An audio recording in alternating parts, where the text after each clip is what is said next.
वक्त हम आए हुए पटना गुरुद्वारा से संबंधित गाय घाट गुरुद्वारा के परिसर में, जहां कि आप देख सकते हैं कि पूरे भारत वर्ष से यहाँ पे सिख धर्मावलंबी के लोग आए हुए हैं, जिसका मुख्य कारण सिख पंथ के 5वें गुरु एवं गुरु ग्रंथ साहिब 418वां प्रकाश उत्सव का आयोजन किया गया है। इस आयोजन को लेकर के गुरुद्वारा प्रबंधन कमेटी के सभी सदस्य से लेकर के मुख्य ग्रंथी, जथेदार और इस पंथ के पंच प्यारे लोगों का आगमन हुआ है और देश के कोने कोने से सिख धर्म के मानने वाले धर्मावलंबियों का आगमन हुआ है। तो आइए यहाँ के आयोजन को लेकर तैयारियां की गई है, उसकी एक झलक दिखाने का प्रयास करते हैं।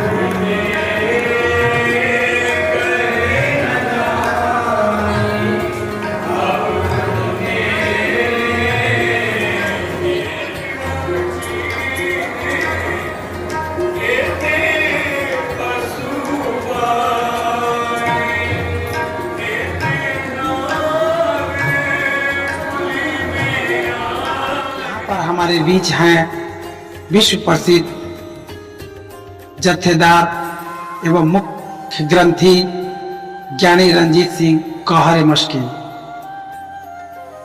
जैसा कि इन्होंने अपने मुख्य ग्रंथी और जत्थेदार के रूप में रह करके सिख पंथ का प्रचार प्रसार वर्षों से करते आ रहे हैं और इनकी वाणियों में जो सौम्यता है एक अट्रैक्शन पैदा करता है और जो भी लोग इनकी बातों को श्रवण करते हैं एक पॉजिटिव थिंकिंग का उसके अंदर विकास होता है।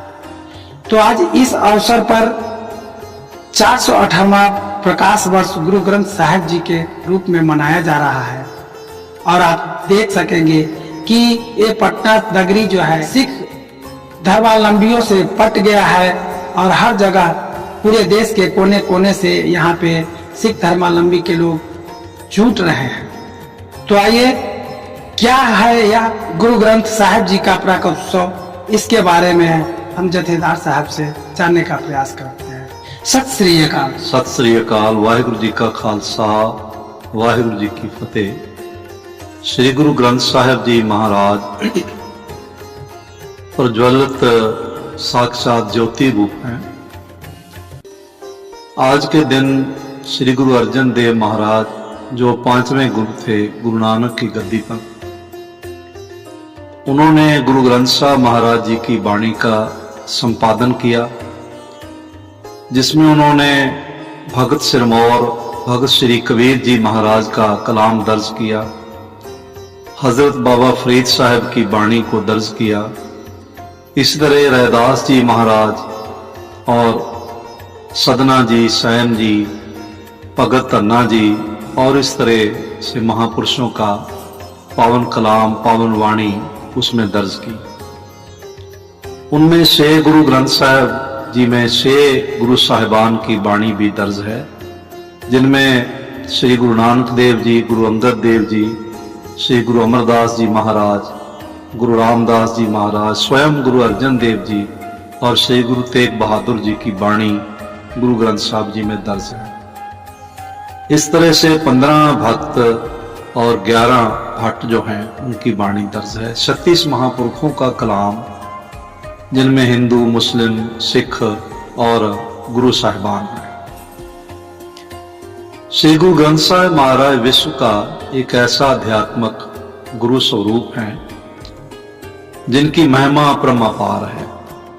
दुनिया के जितने भी धर्म ग्रंथ हैं उनमें से केवल गुरु ग्रंथ साहिब हैं जिनके नाम पर गुरु शब्द लगता है, श्री गुरु ग्रंथ साहिब। और सिर्फ नाम ही नहीं लगता, बाकायदा 1708 में नांदेड़ महाराष्ट्र हजूर साहिब के मुकाम श्री गुरु गोविंद सिंह महाराज ने स्वयं, जो 10वें गुरु थे, जिनका जन्म यहाँ पटना साहिब में हुआ था, उन्होंने स्वयं 5 पैसे और श्रीफल भेंटा रखकर 5 परिक्रमा करके श्री गुरु ग्रंथ साहिब जी को नतमस्तक हुए और सारे सिखों को संबोधन करते हुए कहा कि आज के बाद जो है वो सिखों के गुरु गुरु ग्रंथ साहिब है, दीदार खालसे का और परचा शब्द का।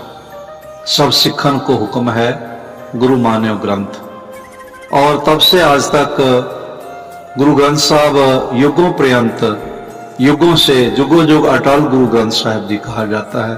आज का वो शुभ दिन है जब श्री गुरु अर्जन देव जी महाराज ने सम्मत विक्रमी 1661 और सम्मत ईस्वी 1604 को श्री अमृतसर साहिब जी के मुकाम श्री हरिमंदिर साहिब महाराज, जिसको कुछ लोग गोल्डन टेम्पल के नाम से भी मुखातिब होते हैं, स्वर्ण मंदिर भी कहते हैं, वास्तव में इसका नाम हरिमंदिर साहिब है।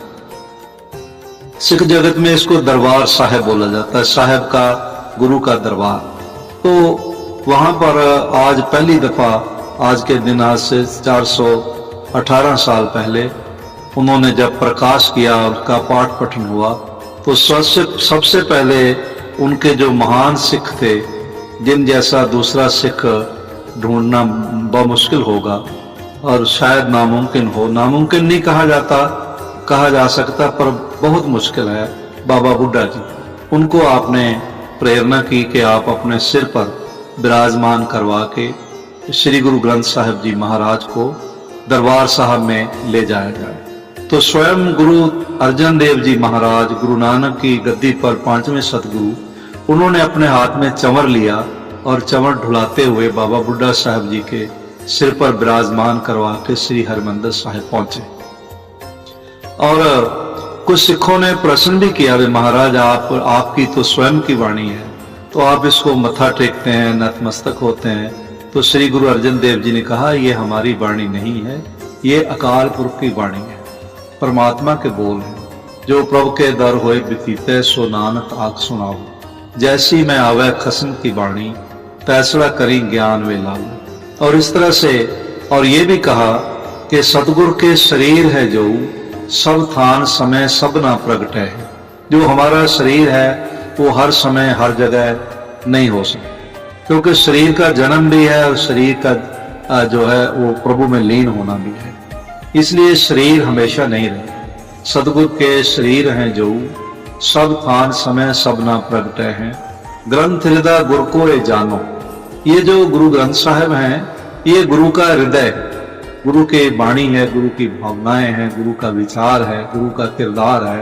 ग्रंथ हृदय गुरु को ये जानो, उत्तम है सब काल रहे हैं, मम स्वरूप ते याते हैं दीर्घ, साहिब जान अदायब कहे। ये हमारे शरीर से बहुत युगों पर्यंत लंबा अरसा रहेंगे, इसलिए परमात्मा जानकर, परमात्मा हमने जान लिया है कि ये वाणी परमात्मा है, इसलिए हम नमस्कार करते हैं। तो उन्होंने आशा की वार का पूरा कीर्तन सुनने के बाद बाबा बुड्ढा साहब जी को बोला, बड़े खूबसूरत बोल सिख इतिहास में दर्ज हैं कि वार भोग को सुन मन लाई, गुरु अर्जन पुन गिरा इलाई, कि बुड्ढा साहेब खोलो ग्रंथ, लियो आवाज सुने सब पंथ। अदब सैद ग्रंथ सो खोला, ले आवाज बुड्ढा तब बोला, सुही राग संत सो आयो, भाई बुड्ढे पाठ सुनायो। संता के कारज आप खलोया, हर कम करावन आया राम।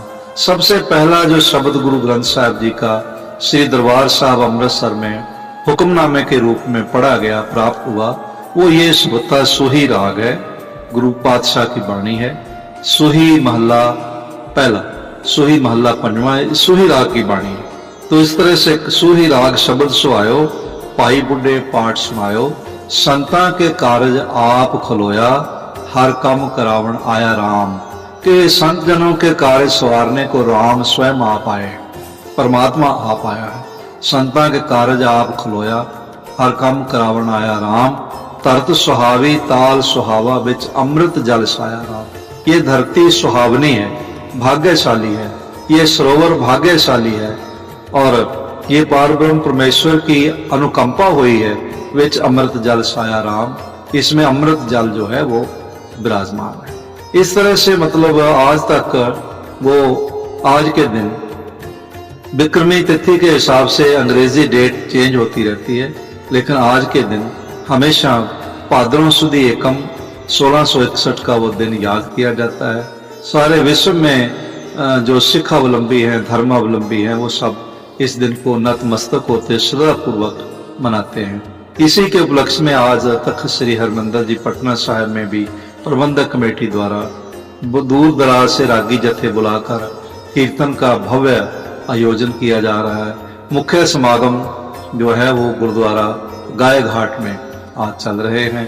सारी कमेटी के मान्यवर सारे मेंबर साहिबान पदधारक सब वहां पर मौजूद हैं, और नगर कीर्तन के रूप में भी संगत दूर दूर से, पंजाब से, महाराष्ट्र से और विश्व भर से आज संगत आई हुई है। हजारों की गिनती में संगत तक पटना साहिब पर पहुंची हुई है। आज के इस शुभ अवसर पर मैं सारे श्रोतागणों को गुरु नानक नाम लेवा, कबीर पंथ का भी गुरु ग्रंथ साहब में बाणी दर्ज है, कबीर साहब की बाणी दर्ज है। बल्कि हमारे बहुत ही विद्वान हैं श्री कुणाल जी, आचार्य कुणाल किशोर जी, उन्होंने एक किताब लिखी है दलित देवो भवा, जिनमें उन्होंने बहुत गहरी व्याख्या की है। उनका जिक्र है कि कबीर जी की जो शुद्ध वाणी है, जिसमें कोई मिलावट नहीं है, वो श्री गुरु ग्रंथ साहिब में दर्ज है। कबीर पंथी भी गुरु नानक पंथी ही हैं, कोई फर्क नहीं है। दस्तार सजाते हैं अपने सिर पर और कबीर वाणी का पूरे भारत में, पूरे विश्व में प्रचार करते हैं। आज का ये दिन ऐसा दिन है, दुनिया में सब अलग अलग धर्मों के अलग अलग समागम हैं, अलग अलग याद दिवस हैं। कहीं ईद मुबारक है, कहीं हम होली मनाते हैं, दिवाली मनाते हैं, सब अलग अलग कहा जाता है कि ये दुर्गा पूजा है, ये काली पूजा है, अलग अलग कुछ जो संप्रदाय हैं वो मनाती हैं। लेकिन गुरु ग्रंथ साहब जी का जो पहला प्रकाश दिवस है, ये विश्व भर के हर इंसान का साझा प्रकाश दिवस, ये सबका एकत्र होकर मिलकर मनाने का ये गुरु पर्व कह लो, या एक समागम कह लो, या महाराज जी का याद दिवस कह लो। वो दिन जल्द आएगा जब भारत नहीं बल्कि विश्व का हर नर नारी इस दिन को श्रद्धा से मनाया करेगा, क्योंकि विश्व में सभी धर्मों की नुमाइंदगी करने वाले और सभी धर्मों को और उनके पैरोकारों को गले से लगाने वाले, सम्मान देने वाले अगर कोई हैं तो वो गुरु ग्रंथ साहिब जी महाराज। इसलिए आज के इस शुभ वेला पर मैं सारे जगत को कोटान कोट बधाई पेश करता हूँ, लाख लाख बधाई पेश करता हूँ। बहुत बहुत धन्यवाद। वाहिगुरु जी का खालसा, वाहिगुरु जी की फतेह। बहुत धन्यवाद आपको साहब। जैसा कि तख्त श्री के मुख्य ग्रंथी साहब का आपने संदेश को सुना, और हमारे देश के जिन्हें कलम के सिपाही के नाम से जाना जाता है, मुंशीधर प्रेमचंद जी ने भी लिखा था कि वह शरीर का आखिरी कतरा खून जो देश के हिफाजत में गिरे दुनिया की अनमोल रतन है। तो ऐसे ही अनमोल रतन बहाने वाले, खुद को देश पे समर्पित करने वाले सिख पंथ के कई गुरु जो हुए हैं, जिन्होंने इस देश की हिफाजत के लिए अपना सर्वस्व को न्यौछावर किया है, और आज उन्हीं के 5वें गुरु का प्रकाश उत्सव यहाँ पे बड़े ही धूमधाम के साथ और आस्था के साथ मनाया जा रहा है।